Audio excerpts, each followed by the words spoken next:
Hello.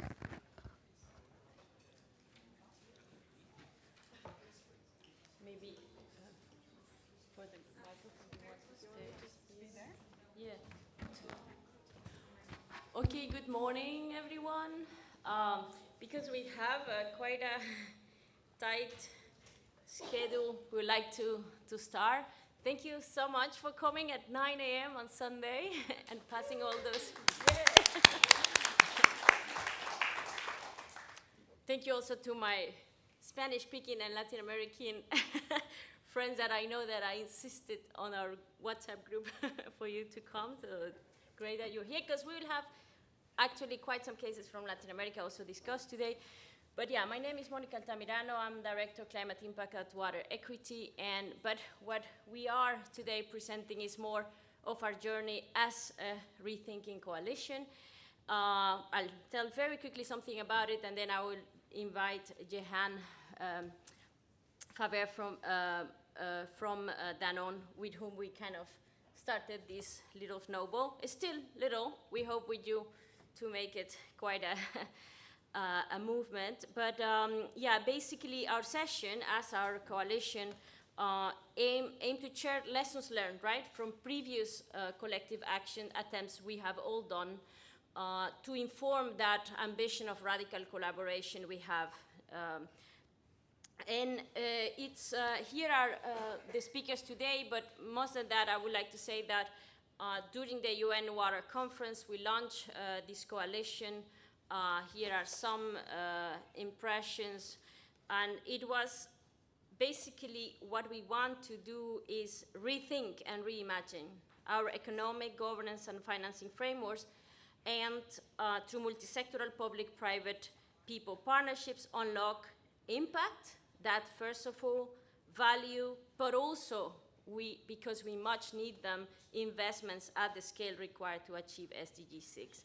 And before going on further on the why and so forth, I would like to invite Jehan also to share from Danone's perspective why a Rethinking coalition. Okay, good morning, everyone. So I'm Jeanne, I'm from Danone, I'm the Water Sustainability Director there. We decided to launch these coalitions almost a year ago because we, as a company, we have a lot of commitments related to water. However, make them a reality on the field is very complex. We need to work with governments, we need to work with civil society, we need to work with farmers.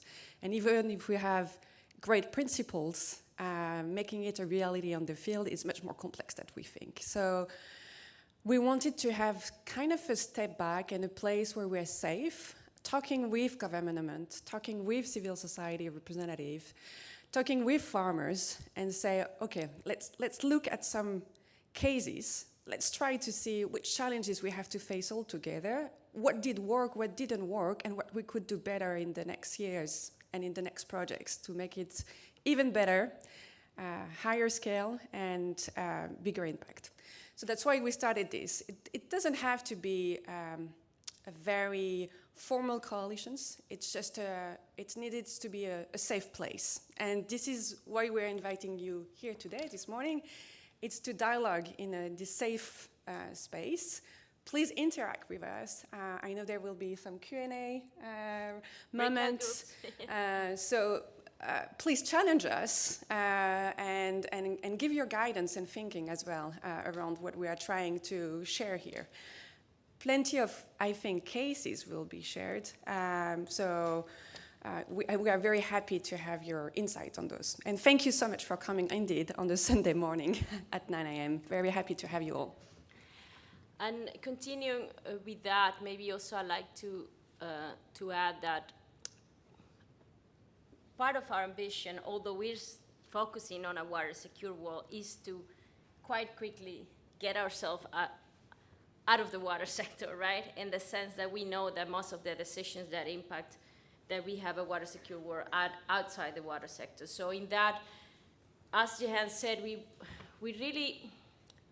really think that we'll need personal commitment of people to go beyond their roles to be courageous in going out of their comfort zone. So we want to do also to have today that conversation, take from a time, you know, the head of your organization and how wonderful you are doing, and let's see how we can do it better beyond territories. Because maybe just to, you know, I must say that I was also sometimes thinking, this what we're wanting is too ambitious, and there are 20,000 initiatives already. Why, right?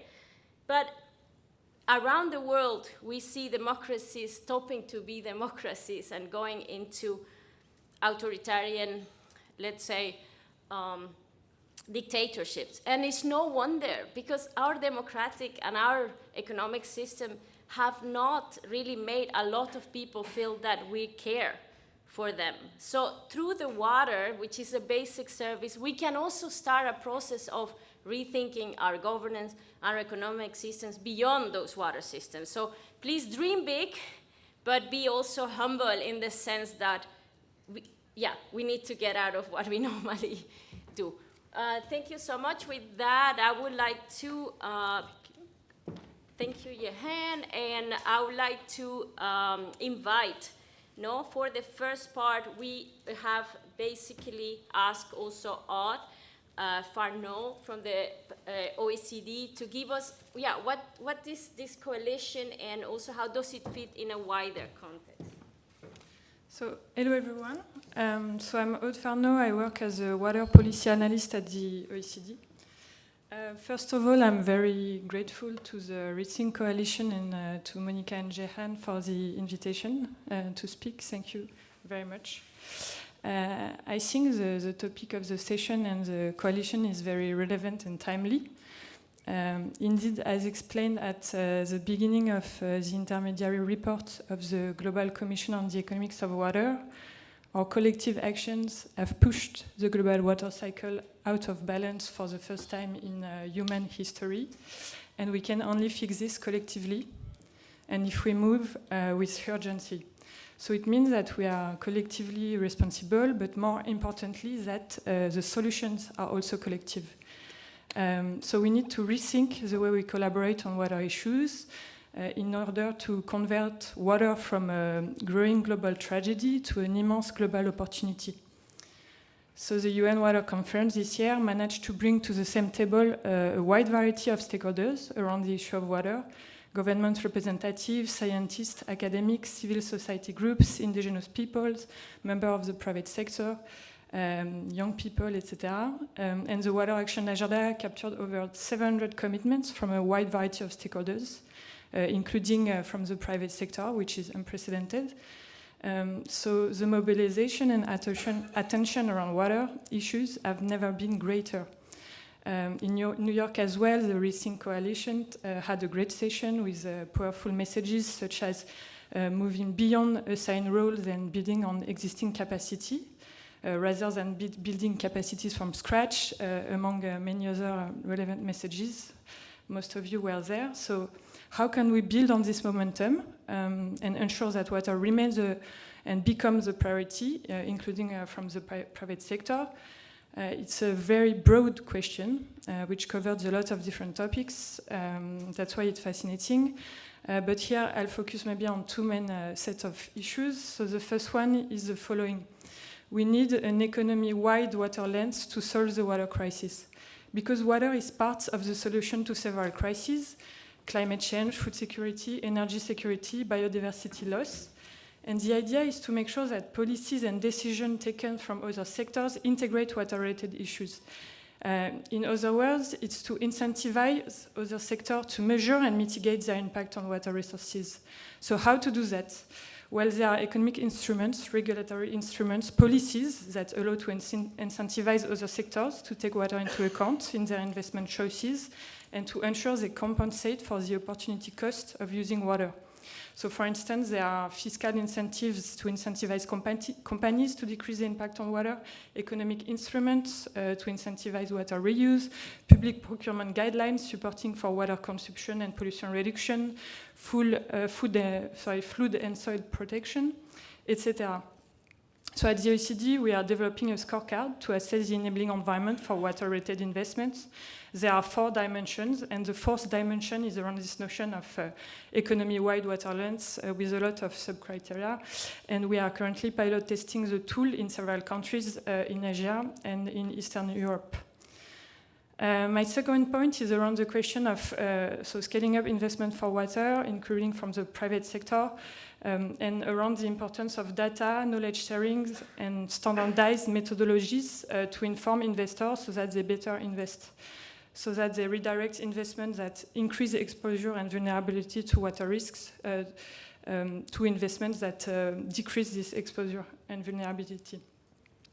So a first issue around that is related to the financial materiality of water risks. Financial institutions and regulators are increasingly aware of the financial materiality of climate and nature risks. A similar awareness is about water is nascent and should be encouraged, so the water community should work with NGFS, which is a network of central banks, to integrate water into its agenda. For instance, the OECD is helping to better understand how water risks are material to our economies and to finance. So that's around this issue of sharing data, knowledge, and methodologies so that investors better invest. It's a first important work stream, according to me. A second one is around how to make sure to better access data. So at the OECD, we are developing a global observatory on financing water. The idea is that it becomes a one-stop shop where stakeholders have access to data, best practices, tools, and analysis on financing water and economics in order to strengthen the cooperation and collaboration around water, because we believe that stakeholders, countries can do a lot together to solve the water crisis if they share the knowledge they have. We also have the roundtable on financing water that some of you know already. We had 9 meetings bringing to the same table the finance and water communities from the public and private sector so that they understand each other better and start to speak the same language. The 10th meeting will take place end of November in Abidjan. You're all most welcome. So I could speak about many other ideas and solutions around this question of radical collaboration for water. For instance, related to water footprint, trade, valuing water, etc. But I'll stop there for the sake of time. And I'm happy to continue this discussion with you if you're interested. And I thank you very much for your attention. Thank you. I think it's great to, I love the part that you say that how do we turn this immense tragedy into a great opportunity, and that's what we would like to do together. So with that, I would like to welcome, because in this part we will have some of the experiences some of the coalition members have had share in a very vulnerable, open way. They're not perfect, so the idea is like use them as a point of departure. With that, I would like to welcome Sarah Duncans from Danone, as you see here, I'm sorry.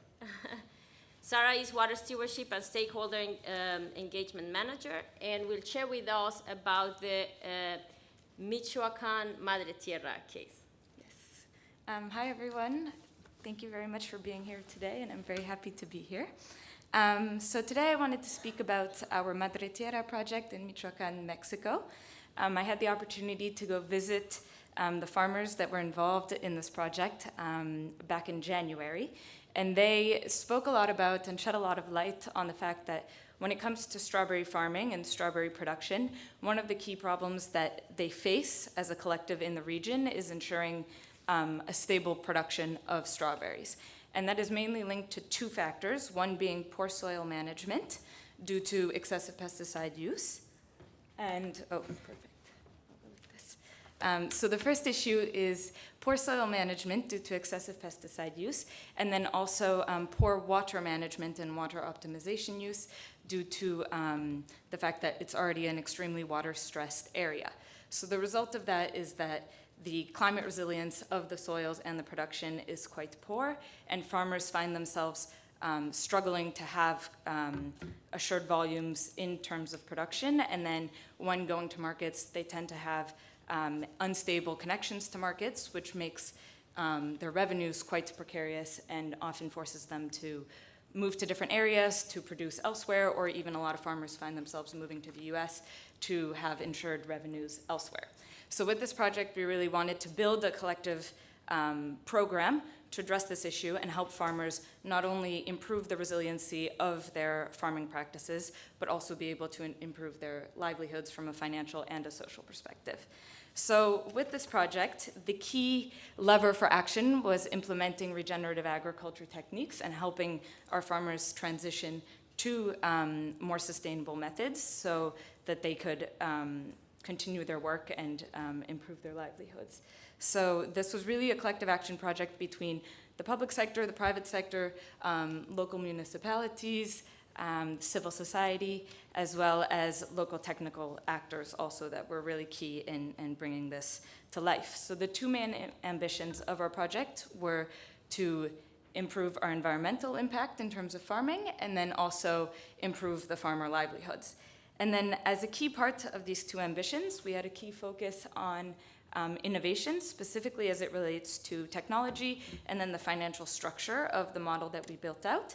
So in terms of innovation, we worked with our local technical partners to develop an application that would help the farmers not only track their water usage, but also track rainfall so that they could better plan their irrigation, and instead of irrigating continuously, they could irrigate just when it was needed. So this not only allowed them to reduce their energy usage, but then also in turn allowed them to improve their P&L. And then with regards to the financial structure of the model, the Danone procurement team committed to buying the volumes regardless of any fluctuations that may have occurred due to the new techniques, and then also committed to a certain price to ensure that the farmers could transition to the regenerative agriculture techniques without any fear of changing volumes or changing revenues. So in terms of the outcomes that came out of this project, we can point to a few key figures. The first one being an increase in 30% in the farmer revenues. Oh, perfect, thank you, Monica. And then also a decrease in 50% in water use, which was quite significant.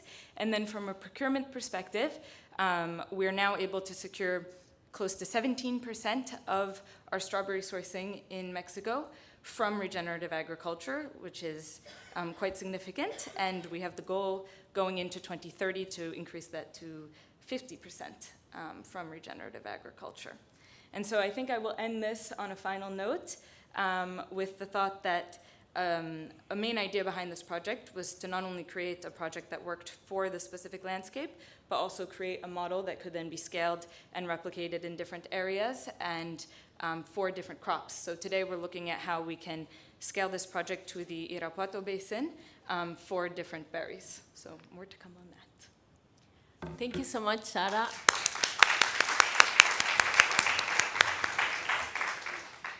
I think that what stood, is super, very, very interesting case, and the part of the risk sharing, right? Where you're taking the risk of the fluctuations, but also the market risk, because that's where many things fail in the transition in the agriculture sector. So that's really great. With that, I would like to welcome Denise Ick from Veolia. I have to switch between presentations, so it's a moment. She's the Marketing and Communication Director for Veolia in Latin America, but has worked already, I hear from Dominique, around 20 years in Veolia, so very different, exciting roles. One moment, Denise, I am going to... Thank you, Monica. Good morning, everyone. It's a pleasure being here with you all. So I'd like to start my presentation by taking you to Latin America with a concrete example of an initiative that we developed in Guayaquil, Ecuador. So just to give you a little bit of context, the need for family housing in a lot of the Latin America countries, but especially in Guayaquil, Ecuador, the need for housing has driven families of low income towards they migrated towards outside the city and settled in these irregular settlements, with people living very, I would say, poverty and extreme poverty conditions. And this, the biggest issue here is that they don't have public services, so they don't have access to good services, and the biggest problem is the lack of access to water. And but I mean water, I mean drinking water, I mean all water, but mainly they don't have access to drinking water. So Interagua by Veolia, which is the operator of water and wastewater in the city of Guayaquil, together with EMAPAC, the regulator, they took on this challenge of come up with an innovative, efficient, and also social solution to bring access to drinking water to Monte Sinai, which is this community of about 160,000 residents, where the water, prior to this initiative, was being brought to them by tanker trucks, basically by independent drivers that had their tanks, and was being sold to them at a very, very high price. Consider these are families that live in extreme poverty that were being sold a 55-gallon of water from anywhere between $1 to $2.50 during the rainy season. And that wasn't the biggest issue. The biggest issue is that the water the quality of the water was not guaranteed. In some instances, these tanker trucks were taking the water from the river and selling them to them as drinking water. So, this solution, this innovative solution, really happened because it's a collaborative. So, and oops, sorry. I already have it there. Next one. Yeah, this is the issue. Yeah, we can. We'll flow with it. So the biggest thing it was a innovation because it was a collaborative project. So it was the citizens, right, the residents with the leadership there. It was the tanker truck. So we had close to 200 independent owners, truck drivers. This was their livelihood, their model for business. We had the collaboration from the regulator. We had the collaboration from the municipality of Guayaquil, and of course from the operator. So a little bit, I think we're on the benefits. So the project was called Agua del Sinaí, for those of Spanish speaking, which is water from the Sinai, and it was implemented in November. It was quickly implemented in November of 2018. So we've been about 5 years along with this project. So 4 main objectives with this project. One was to reduce the cost of water by at least 25%. Then really was to design a modern, effective solution, an orderly solution for distribution of drinking water in this community. Third, there was the single, regulate the single rate, a flat rate, to protect the users because they were being, the issue was that the rate was variable at the point of distribution depending who was selling it to them. But the most important thing for us was to improve the quality and ensure the quality of the drinking water for the residents of Monte Sinai. So I'll quickly touch on the benefits. So what were the benefits? So you had 160,000 residents that had quality access to water and quality drinking water. It was a flat fee, so we went to 75 cents for a 55 container of water, and it's remained like that, since the project was launched. Then also this modern, orderly, and efficient system allowed for 50% increase in the water distribution. So we had these independent truck drivers, right? All of a sudden the rate is lower, so they're making less. No, because we improved the efficiency of the distribution, we were able to maintain, we had to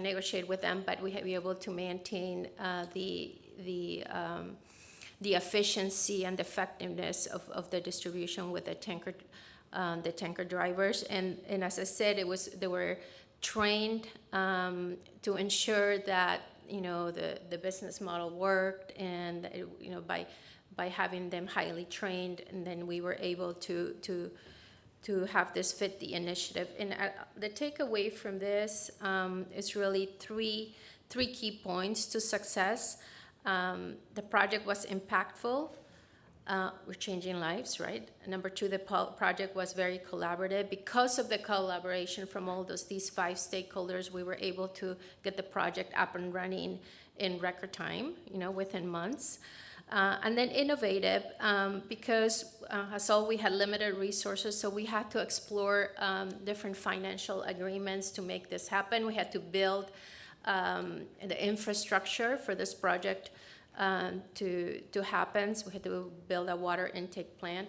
So the financing model, but also from a technology perspective, from innovation, we built up for the truck drivers, with GPS and other technology that allowed for the efficiency of this project. So that's a little bit about, and if we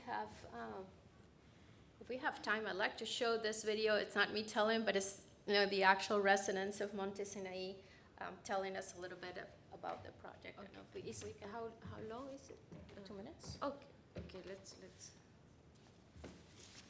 Can we play it? I don't know. If not, it's no big deal.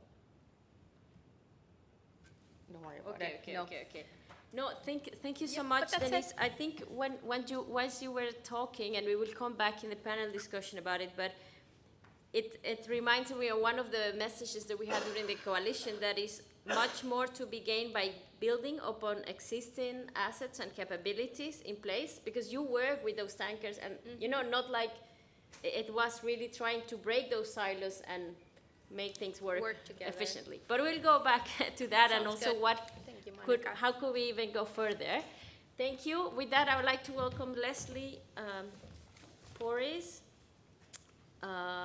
which is leading the program that she will present at GWP. And this is about a global process of collaboration between 2 communities of practice. Oh, 1 second. Technology is not with me today. Okay. We're all adjusting. It's a new venue this year, right? We're all sort of figuring things out. Okay.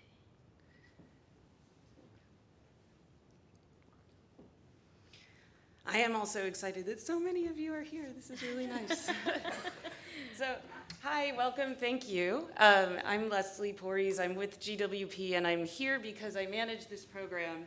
And before I want to do that, it's actually interesting that I'm speaking the third out of our presentations right now, because what you've heard, and what's really exciting, is you've heard really strong examples from the private sector entering into a community and really working with that community for mutual benefits, for their business and also for the community's social economy. What's interesting, of course, is for more of this to happen, we need to also make sure that the countries where the private sector is engaging and where we'd like them to engage are really aligned on what is the appropriate set of rules. How do we want guests to come into our country and become part of our partnership, right? So even before, and so companies and other actors can come inside, there should be a really strong alignment. There should be a clear understanding of what are the rules, what can I do, how can we work together? And that alignment should ideally be in place so people don't accidentally anger one institution or another or a group of people, and we can move forward in a really progressive way. That's the ideal, right? We know that it's going to be more complicated in the process of getting there. Let's see if this is going to work. Okay, so what we do in the Global Water Leadership Program, which is a GWP program supported by the British government, FCDO, also operating in partnership with UNICEF as well as SWA and the JMP World Health Organization, is we're really looking together at the country level to really bring together the policymakers for the water and sanitation sector and the policymakers for the water resource management sector. And those of you who come from one or the other or work closely with one or the other understand that these are very often separate. They don't often necessarily talk to each other, and that's not even, including the other ministries that might need to be involved, whether it's rural affairs or agriculture or engineering, mining. There's so many different actors that should be coming together and making some decisions and some policies, regulations if they need to be together. And the idea is that if we're coming together and making these decisions as a group, then those decisions will ultimately be more climate resilient. And I think what we've heard, what we're seeing, Monica alluded, and we're all just witnessing how rapidly climate is changing and the real life implications that is having on our lives, on our work. It's only going to get even more important. So the goal of this program, and I just wanted to, I don't want to go into too many details, and they're very much here, right? The idea is that we are really actively bringing together, and GWP does this in partnership with UNICEF, where GWP is active in 7 of these countries. 5 of them are in Africa, Rwanda, Uganda, Tanzania, Malawi, Central African Republic, and then we move over to Palestine, which is a different context, and then we move even further east over to Nepal. The goal here, really, at the country level, is we started with multi-stakeholder consultations that included the important ministries that were relevant to this conversation of climate resilient water management, regardless of what side of water management you fall, and then the different stakeholders that were relevant from the country. These stakeholders were brought together, and as a group, they were identifying the top 3 or 4 key critical barriers. From those barriers, they have formed into working groups, 1 working group per barrier, and they're coming together for about a year to move through a process of developing what we call a response strategy. A response strategy has a very strict definition as far as I'm concerned. Words and structure matter. You first have an action plan, and then after you've developed the action plan, you actually come up with a finance plan. How are we going to pay for it? And we're not just going to wait and expect a donor to come in and finance this plan and this work for us. Because honestly, if we're looking at sustainability, we can all think about right now how much the money investment in water at the global level is decreasing from a development standpoint, right? We're looking at, Ukraine, and these are decisions and things that happen that we have no control over. So sustainability, long-term sustainability, really depends on financial sustainability and the ability to not be at the whim of the political desires and changes of another government. Right? And this idea about financial sustainability is underpinning the process that we're taking. So, the idea is, before I move on, I should say the idea is that once these response strategies are completed, and again, this has been an inclusive process with members of government engaged and leading, in many cases, these working groups, that they will be internalized. Now, and what internalization looks like obviously depends when we're talking about 7 different countries with different structures. Don't have that answer yet, although I've been pushing the teams in each country to really plan ahead and consult. And what does that look like? And how do we ensure that this is locked in and that this stays? So, we're not there yet. We're in the process. They're really at the point right now where they're embarking on how to structure the finance plans around this. That's where we are in that process.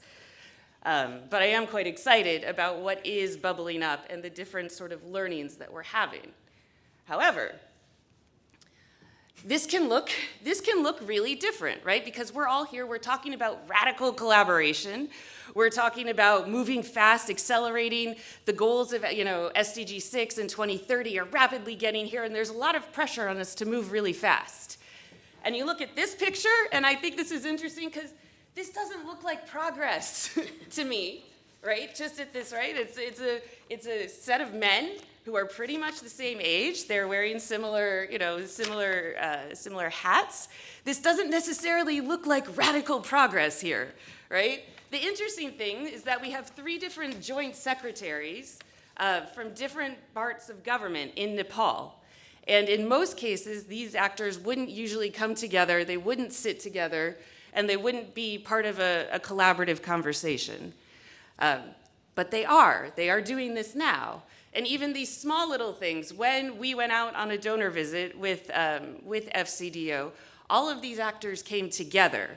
And this actually broke protocol because normally the guest government would take a series of meetings and they'd go to this ministry and greet this minister and this ministry and greet those people. And it would be this series of meetings they would have to have. And instead, they came together, right? It sounds small, but if you work in a country where this is the process, you understand this is actually a big deal. And we need to be accepting and excited about these. And we need to think about the way in which our expectations must be moderated by reality and what we can do and the timeline at which we can do it. There's one, but there's a lot more, right? And I'm excited that we're having this conversation because I have a whole list of ways that this could be done differently. The next time we do it, we could improve upon it and keep the progress moving forward, right? And I also think it's important that we're here, we're at World Water Week, we're having these conversations, but we work with a lot of people who are heads down in the work that they're doing on the ground. And sometimes we forget that we have certain conversations and they don't hear them. So when we talk about WASH and we talk about water resource management and you have technical experts, there's a lot of convincing we still have to do. They've been doing something for a long time, and why should they do something different? We forget that we have to make sure the socialization comes from here all the way down. And I could keep going, but I understand that we have, more time to do this in small groups. But I assure you, I have plenty of points to offer on this topic. But thank you so much. And no, stay here, Leslie, because we'll go in the panel discussion, so we might go into these points again. And I would like to please ask all the panelists who presented the cases, and Odd and Carlos Esteves from the government of Chile, to also be here. We will also be taking some questions from you, but can you please come to the floor? We'll have to share tables because the setup is it's not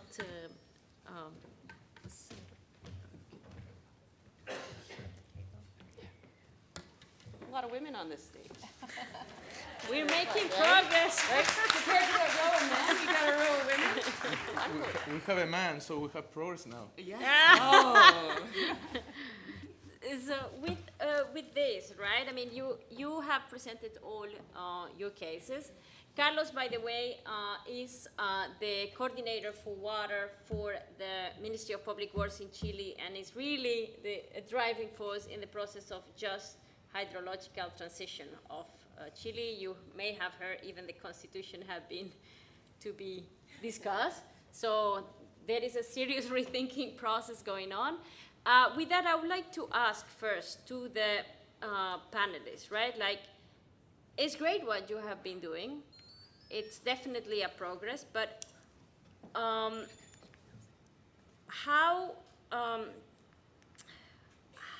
basically, how could you go a step further? And why do we need to go a step further and not much faster?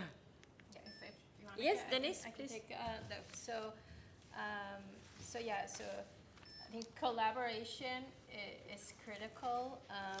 What we've done with Interagua by Veolia in Ecuador is just one example.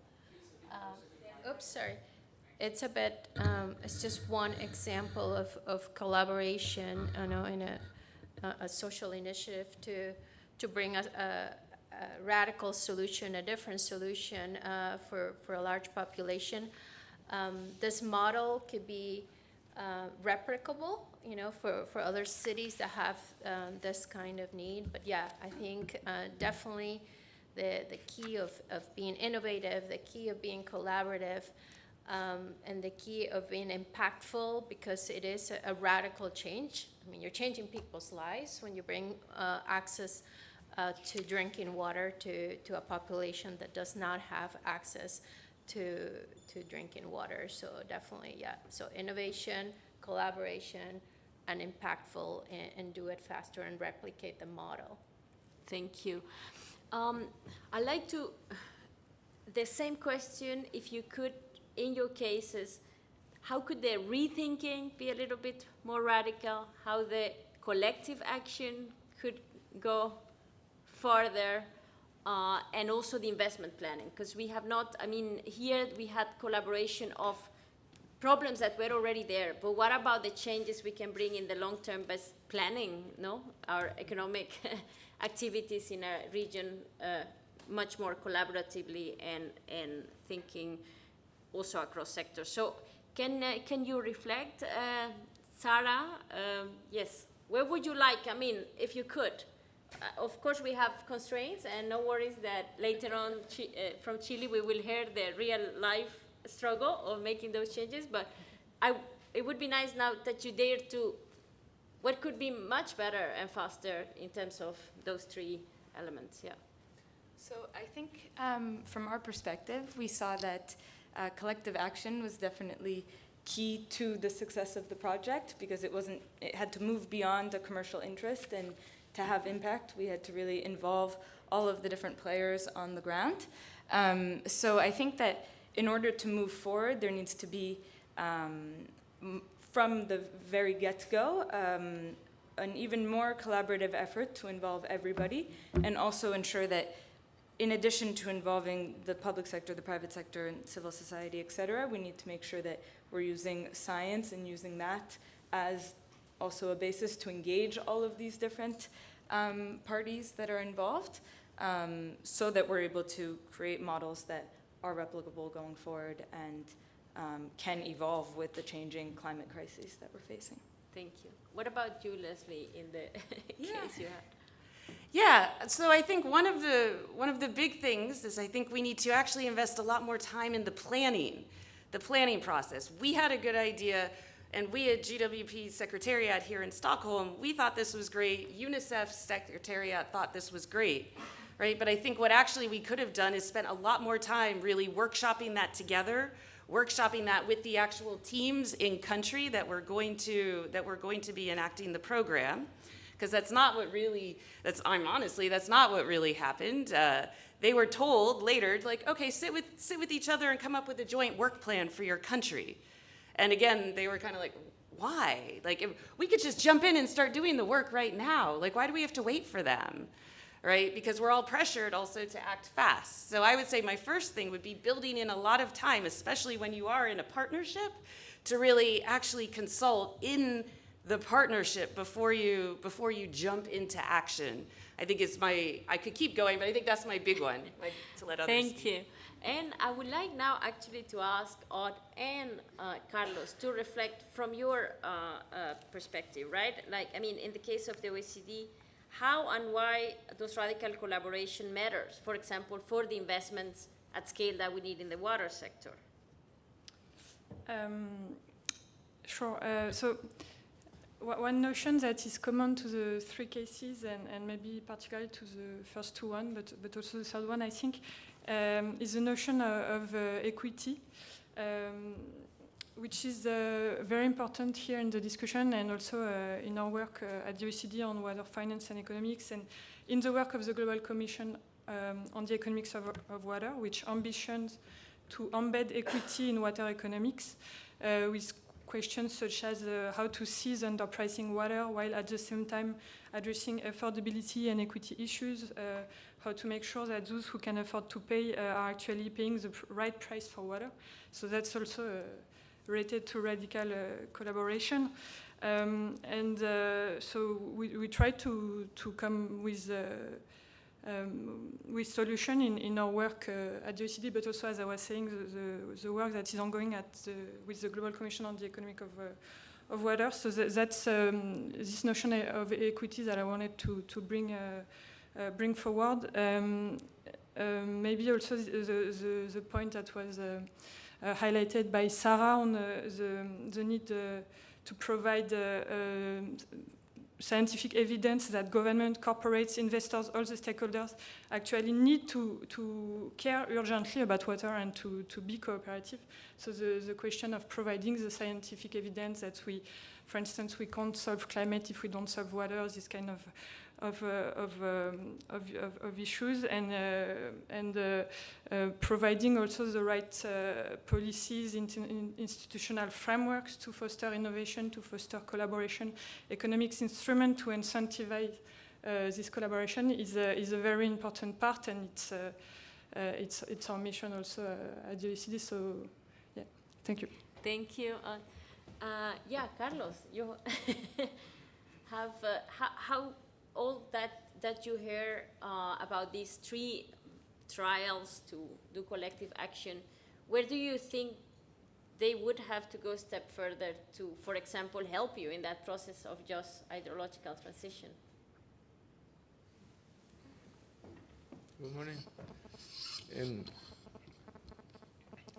Well, I think that it's very important to try to see what we don't see. This initiative, I believe, they start before March of this year, when we launched the program. Are some kind of, I don't know if in English you can say inputs, very important ones.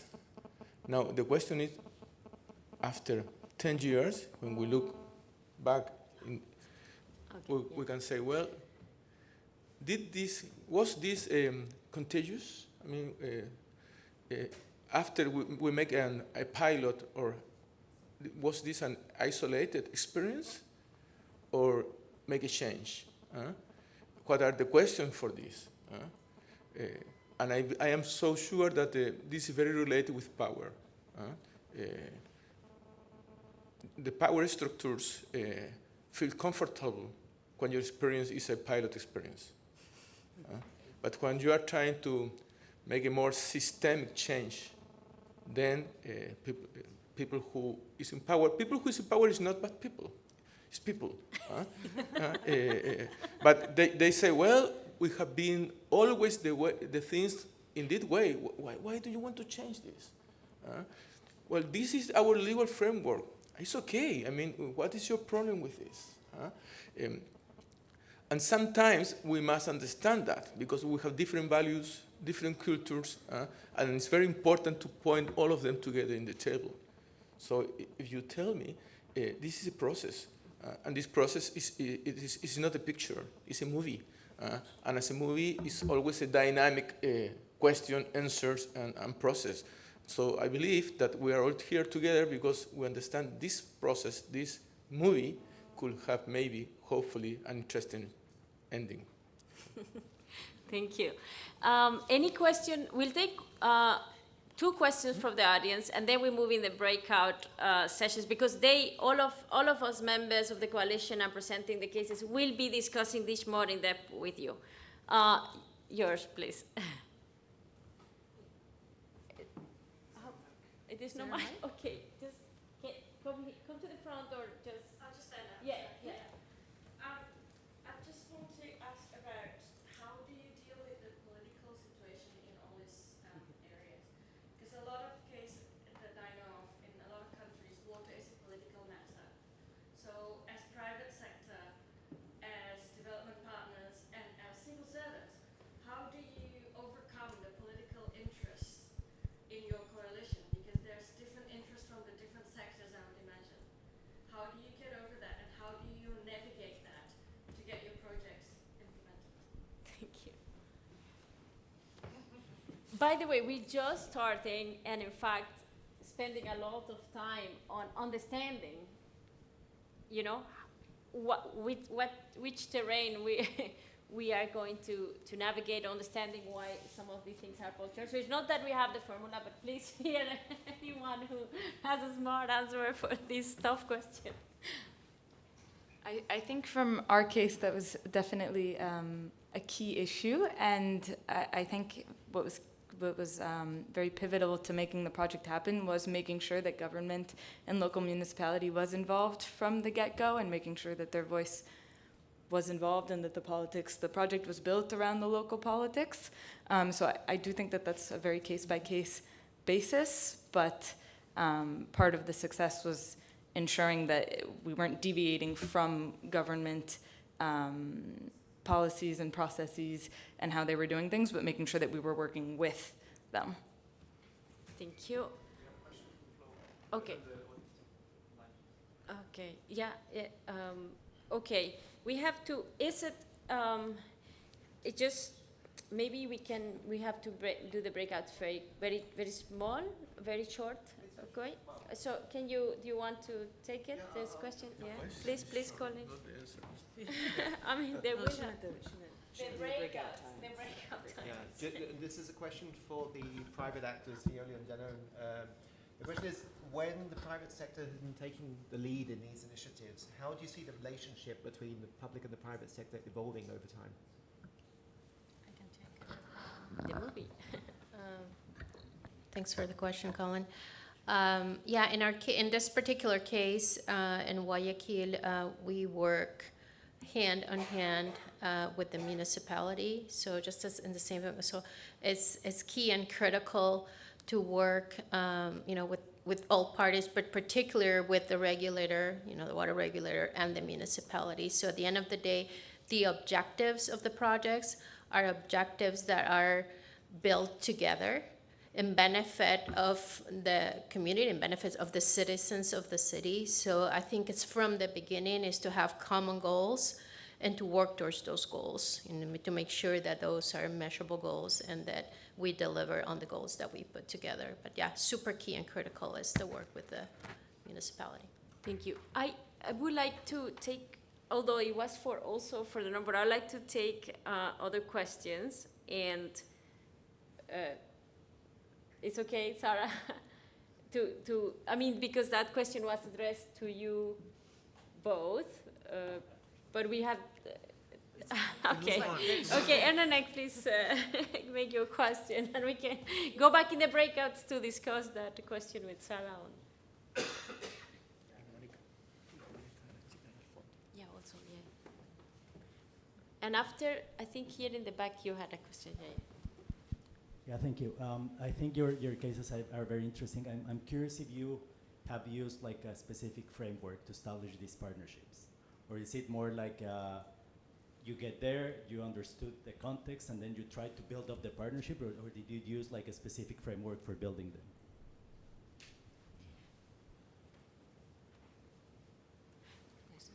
It's a coalition. We are building that framework together. These are previous experiences, but please, any of you, Sarah or Denise?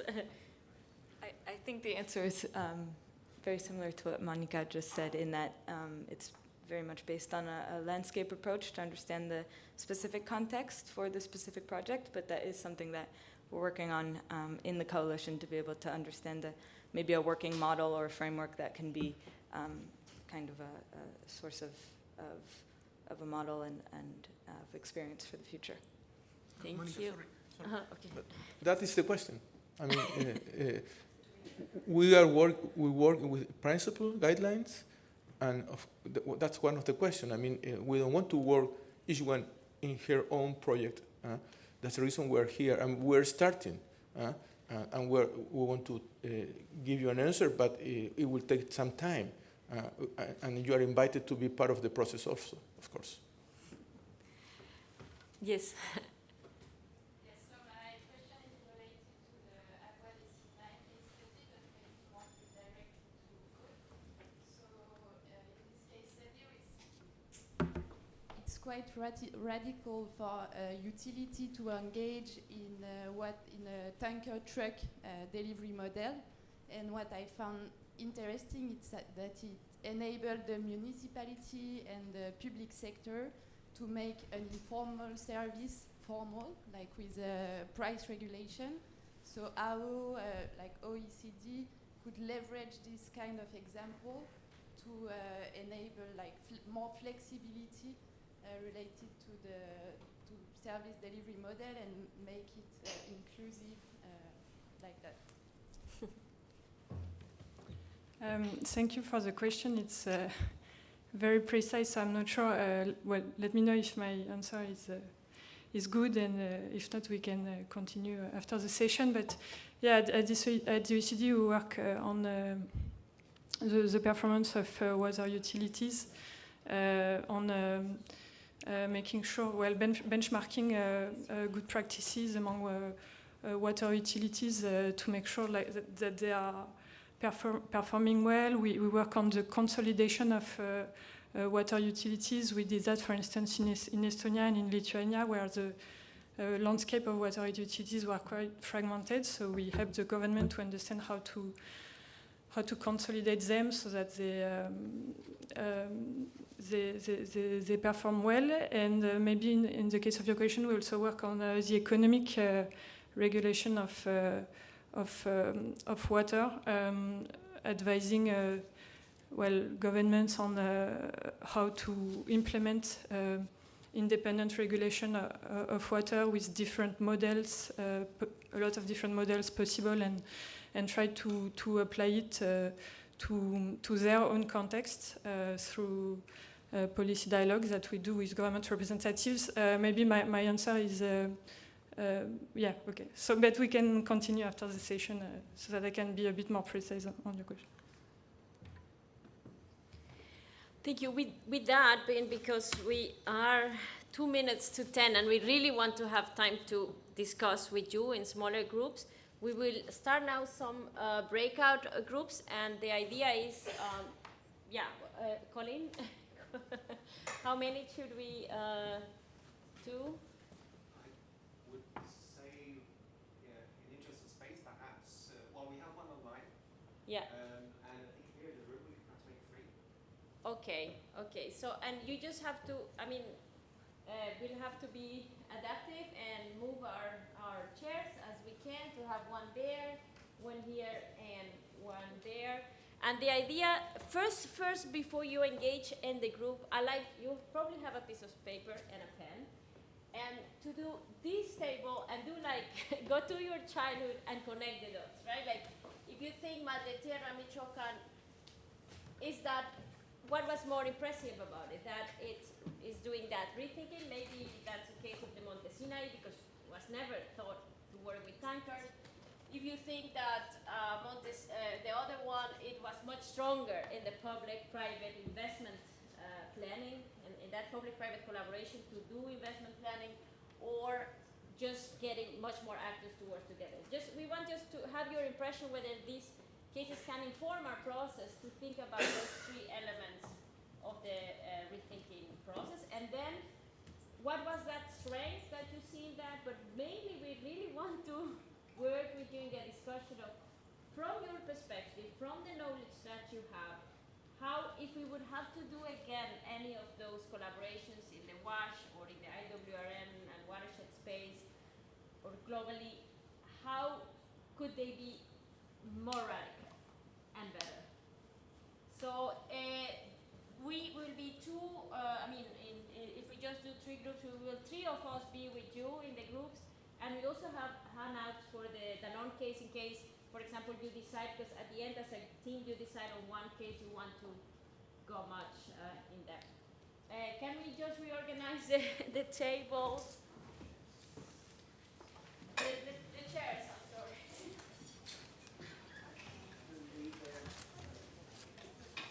And also in the breakout groups, I'd like to introduce, besides all of the people you have already seen, Brooke Atwell from the Nature Conservancy will also be in one of the groups and is part of our whole coalition.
we're so sorry that there was so much wisdom in the work groups. I mean, that we'll cut back in the reporting back of those groups, but what I can tell you from that is that definitely we want to go and discuss these cases in depth more, each of them, with you through some kind of webinar or not webinar, but really like Zoom discussions. So just keep tuned. We'll see how we get that going, because there were really important questions you made for each of them, and also suggestions about how to go further.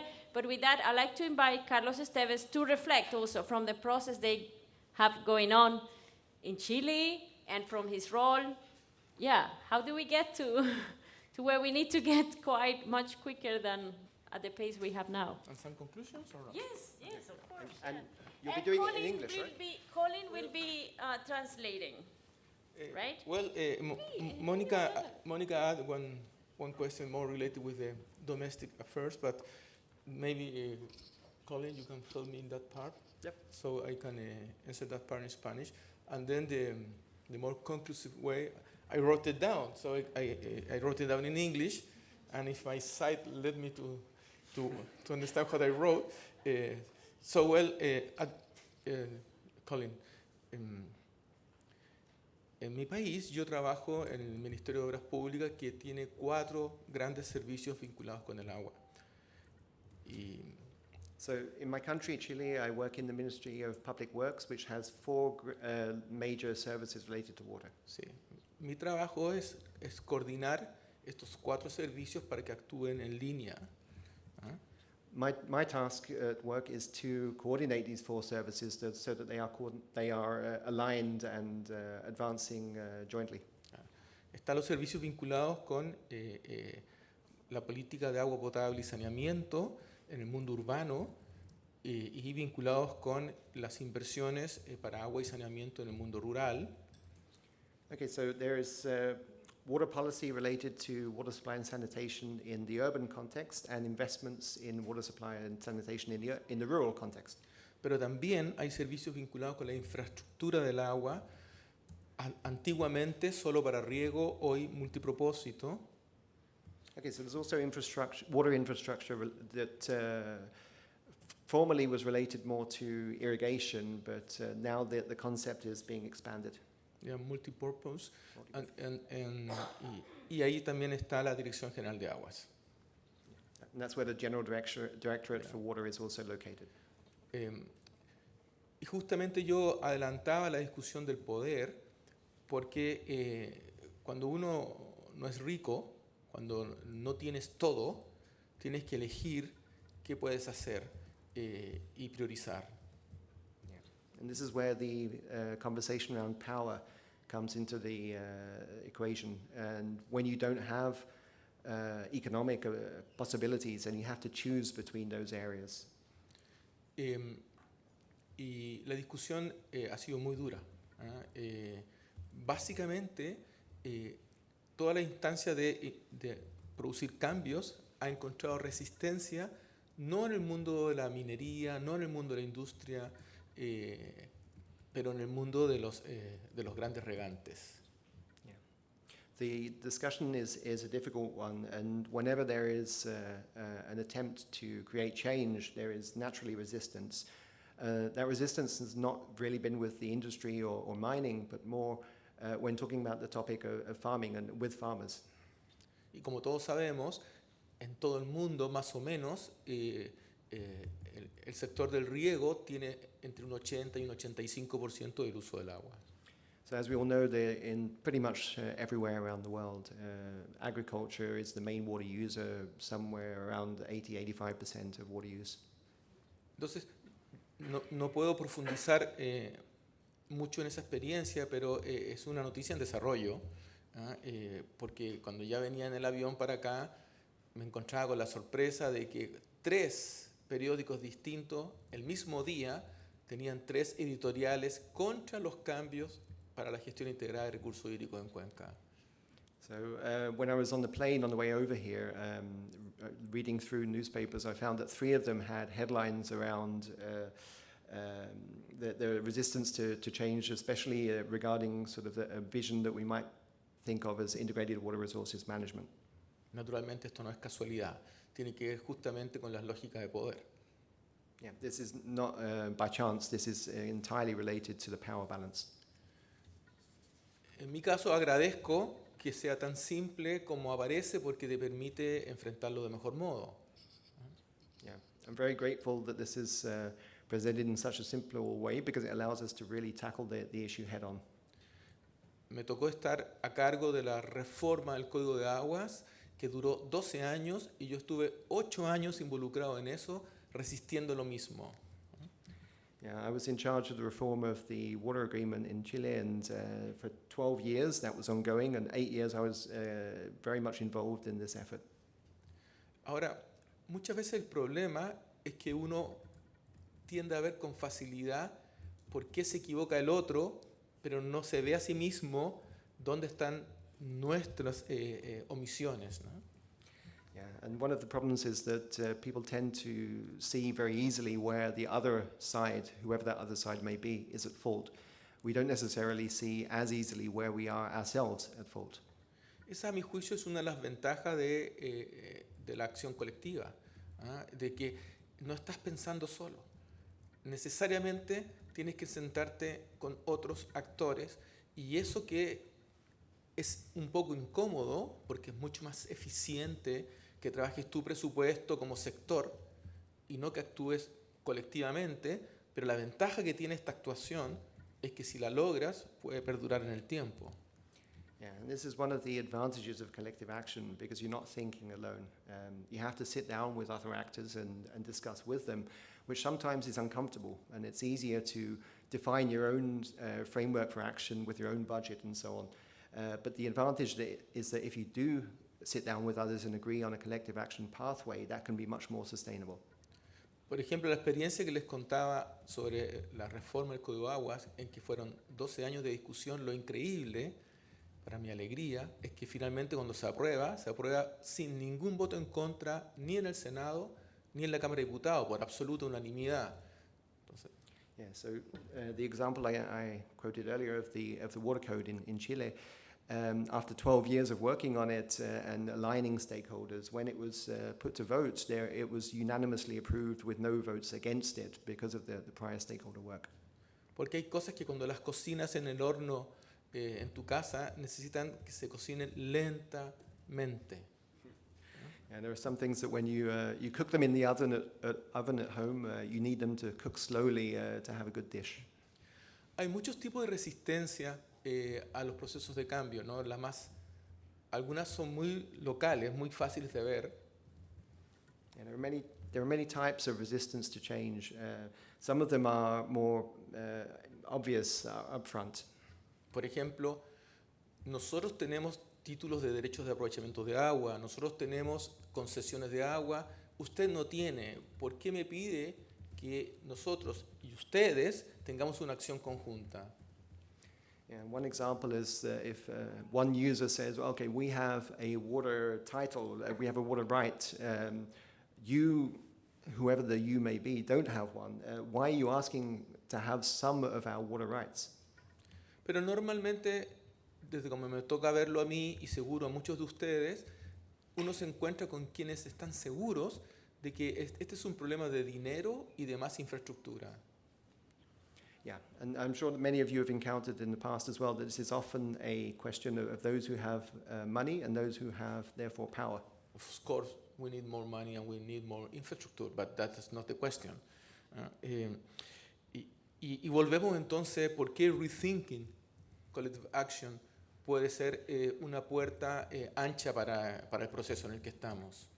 Yeah, so now we get back to the question of why rethinking collective action can be a broad pathway to advance together. Ahora la pregunta es, a mi juicio el sector público y el gobierno tiene que ser parte de un proceso de una acción concertada y en coalición, y tiene que ser idealmente con una mirada no solamente con el municipio local, idealmente hay que avanzar una mirada más global. Yeah, and in my opinion, the public sector needs to be very much part of any such collective action mechanism, and not just the local government, but with a much broader, much more overarching role. Entonces la pregunta quizás es, bueno, ¿por qué un gobierno que ya tiene en su presupuesto recursos y dinero para el agua va a decidir de que tiene que invertir más? ¿Ah? ¿Por qué? ¿Ah? Yeah, so the question is, why would a government that's already investing in water decide that they need to invest more? Based on what? Nosotros podemos decir, porque la crisis del cambio climático, se están derritiendo los glaciares, tenemos grandes sequías, y ellos te van a responder, sí, por supuesto, pero también tenemos hambre, tenemos problemas de salud, tenemos problemas de educación. ¿Por qué entonces priorizar en esto? Yeah, and one here in particular could argue that, okay, well, there are crises related to climate change, to melting of glaciers, to droughts, and so on. But the argument could also be, well, we have challenges related to health, we have hunger, we have education and other challenges. Cuando lo digo, no hay una respuesta objetiva para esto, pero sin duda que si un gobierno se encuentra con que hay sectores de la empresa privada, sectores de la sociedad civil organizada que dicen nosotros queremos colaborar, y la empresa privada te dice yo me quiero comprometer también con una mirada de mediano y largo plazo, esto es una oportunidad para un gobierno. And there's no objective reply, but without any doubt, any government that is in conversations with the private sector, with civil society, looking to implement schemes over the long term and invest funding in that, I mean, it's going to be a persuasive argument. Es una oportunidad porque haces tu aporte económico, otros también lo hacen, y el resultado puede ser más notorio y más importante a que se actuase solo. Yeah, it's an opportunity not just for economic resources, but also to get better results over the long run, which is what the governments are there for. Y también porque te simplifica los procesos para obtener resultados, la consulta indígena, los procesos de evaluación de impacto social, de impacto ambiental. Al estar la comunidad allí, lo hace más simple, ¿no? Yeah, and this simplifies the process of getting results on topics like, for example, consultation with indigenous indigenous communities, environmental impact assessments, and so on. So just for the last sentence, right now, in English, right now we have to raise our heads and look as far as we can imagine, but please keeping our feet in the mud, in that beautiful mixture between water and soil, and I think that is our more challenge. I mean, not be up here, not only be over there, but moving towards and making new bridge, and maybe rethinking collective action can put a little bit of in this exercise. Thank you.